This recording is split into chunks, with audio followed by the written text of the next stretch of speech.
DRDO में सेप्टेम 10 में कुछ पदों की भर्ती आ चुकी है और यहाँ पर इस वीडियो को देखने के बाद आप अपने फार्म का आवेदन अपने मोबाइल से कर पाएंगे। सबसे पहले आपको वीडियो के डिस्क्रिप्शन में दिए गए लिंक पे क्लिक करके इस वेबसाइट पे चले आना है। इस वेबसाइट पे आपको गवर्नमेंट जॉब के साथ साथ बिल्कुल फ्री में स्टडी मटेरियल भी मिलता है। यहाँ पर जब आप क्लिक करेंगे तो आपके सामने इस तरह का पेज होगा। सबसे पहले हम आपको बताते हैं इसके बारे में। तो इसका विज्ञापन 23 अगस्त को आया था। 3 सितंबर से आवेदन शुरू हो चुका है। 23 सितंबर इसकी आखिरी डेट है। जनरल, ओबीसी और ईडब्ल्यूएस को 100 रुपये देना होगा। इनको छोड़कर बाकी किसी कैंडिडेट को कोई भी शुल्क नहीं देना है। एज लिमिट की बात करें तो इसके लिए आपकी उम्र 23 सितंबर 2022 के दिन काउंट होगी और आपकी उम्र कम से कम 18 साल, कुछ पदों के लिए अधिकतम 30 साल और कुछ पदों के लिए अधिकतम 35 साल हो सकती है। यहाँ पर ऐसा इसलिए है क्योंकि यहाँ पर ढेर सारे पद हैं। इस भर्ती में कुल मिलाकर 1901 पद हैं जो कि कई सारे पदों में बांटे गए हैं। यहाँ पर आप देखेंगे तो आपको पदों का नाम दिखेगा। जैसे जो सीनियर टेक्निकल असिस्टेंट में भर्ती है लगभग 1000 पदों की है।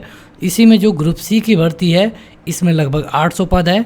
और अगर आप ये जानना चाहते हैं कि किस पद के लिए कौन सा, तो आप यहाँ देखिए, एग्रीकल्चर, बॉटनी, सिविल इंजीनियरिंग, इतने सारे पद आपको देखने को मिलेगा। टेक्सटाइल, जूलॉजी, बुक बाइंडर, और सबके लिए जो एजुकेशनल क्वालिफिकेशन है वो भी अलग अलग रखी गई है।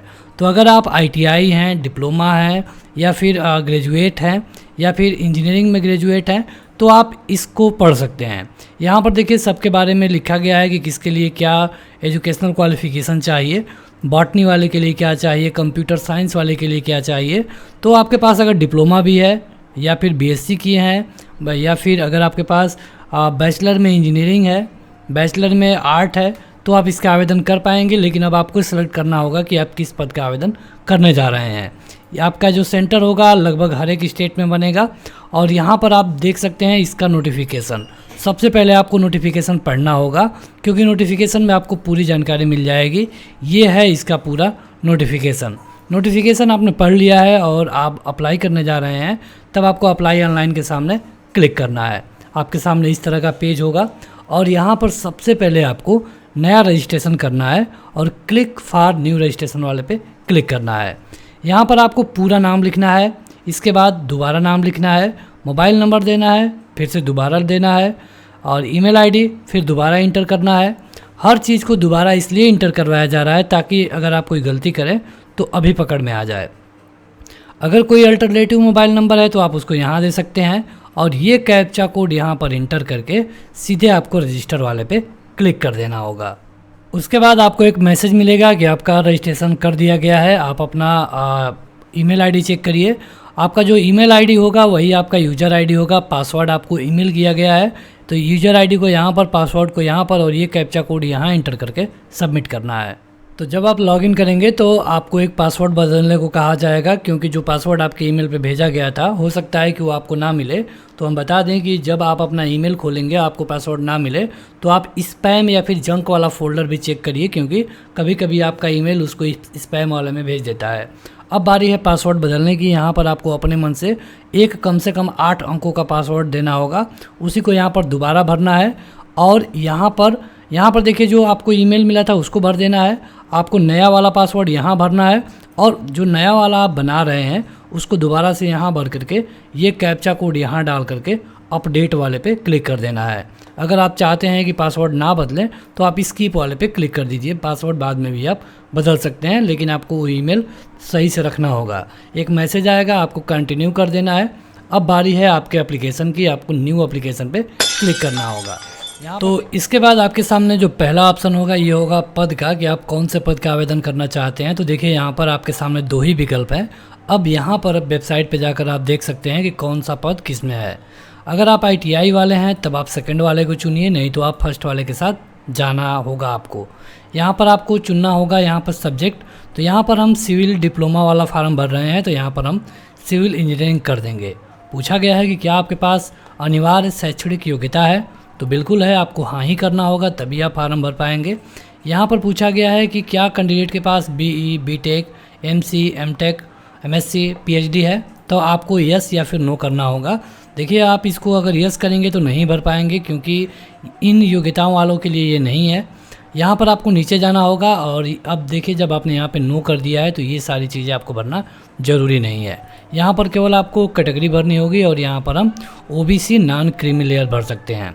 यहाँ पर हम ओबीसी का ही फार्म भरेंगे क्योंकि जो भी आप कैटेगरी का फार्म भरेंगे उसका सर्टिफिकेट नंबर देना होगा आपको, और ये ज़रूरी नहीं है। यहाँ पर अगर आपके पास सर्टिफिकेट नंबर है तो उसे दीजिए, उसका डेट ऑफ इशू बता दीजिए। अगर नहीं बताना चाहते तो यहाँ पर आपको सब कैटेगरी भरना ज़रूरी है। यहाँ पर आपको अपना स्टेट भरना होगा और इसके बाद से अगर आप दिव्यांग हैं तो आपको यस या फिर नो करना है। नीचे जाना होगा, अगर आप दिव्यांग होंगे तो आपको और सारे विकल्प मिलेंगे, अन्यथा आप इसे छोड़ सकते हैं। यहाँ पर अगर आप माइनॉरिटी से हैं तो आप यस या फिर नो कर सकते हैं। अगर आप एक्स सर्विसमैन हैं तब आप यस या फिर नो कर सकते हैं। नीचे जाना है आपको और यहाँ पर पूछा गया है कि अगर आप डिसेबल्ड डिफेंस सर्विस पर्सन है तो आपको यस या फिर नो करना है। अगर आप ऐसे व्यक्ति हैं जो कि जम्मू कश्मीर में इस समय तक रहे हैं तब आपको यस या फिर नो करना होगा। अगर आप गवर्नमेंट सर्वेंट है तो आपको यस या फिर नो करना होगा। आपको जाना है नीचे और यहाँ पर आपको आइडेंटिटी प्रूफ के बारे में बताना होगा। इन्हीं में से आपको एक देना है, जो भी आप देना चाहते हैं उसको दे दीजिए और उसका नंबर यहाँ पर लिख दीजिए। यहाँ पर आपको नेशनलिटी खुद ब खुद भरा हुआ दिखाई देगा और यहाँ पर आपको विजिबल मार्क बताने हैं, मतलब कि कोई ऐसा मार्क जो कि आपके शरीर पे दिख रहा हो। यहाँ पर आपको हाइट बतानी है, अपनी हाइट सेंटीमीटर में। यहाँ पर आपको अपना वेट बताना है किलोग्राम में। परीक्षा सेंटर चुनना होगा, या आप देख सकते हैं देश भर के सेंटर हैं, आपको जो मन वो चुन सकते हैं। आपको 3 वरीयता क्रम चुनना होगा, इन्हीं में से चांसेस है कि आपको आपका एग्ज़ाम सेंटर मिल जाए। यहाँ पर लिखा गया है कि हो सकता है कि आपको इनसे बाहर भी सेंटर मिले, लेकिन फिर भी आप इसे चुनिए। अब आपको अपने बारे में बताना है, जैसे कि डेट ऑफ बर्थ, इसके बाद आपको जेंडर बताना होगा, पिता का नाम, माता का नाम। इसके बाद आपको अपना एड्रेस बताना है पत्राचार वाला। इसके बाद अगर आपका पत्राचार का एड्रेस ही आपका अस्थायी पता है तब आपको यहाँ पे ट्रिक कर देना होगा। ट्रिक करने से होगा कि ये जो एड्रेस आपने यहाँ पे भरा है ऑटोमेटिक यहाँ पे भर दिया जाएगा। अगर आपका दोनों अलग अलग है तब आप इसे ट्रिक मत करिए और यहाँ पर अलग और यहाँ पर अलग भर दीजिए। ये करने के बाद आपको नीचे जाना है और यहाँ पर अगर आप चाहें तो इसको यस या फिर नो कर सकते हैं। यहाँ पर एक डिक्लेरेशन है कि परीक्षा में जो आपकी रैंक आएगी उसको आप प्रकाशित करना चाहते हैं या फिर नहीं, तो आप यस या फिर नो कर दीजिए। जो आपकी धनराशि दिखेगी वो यहाँ दिखने लगेगी। जब आपका फार्म भर जाएगा तब आप इसे वैलिडेट योर डिटेल्स पे क्लिक करिए। जो चीज़ें आप गलती किए होंगे वो यहाँ पर एरर दिखने लगेगा, मतलब रेड में दिखने लगेगा। देखिए हमने तो फार्म ही नहीं भरा था तो ये सब रेड में दिख रहा है।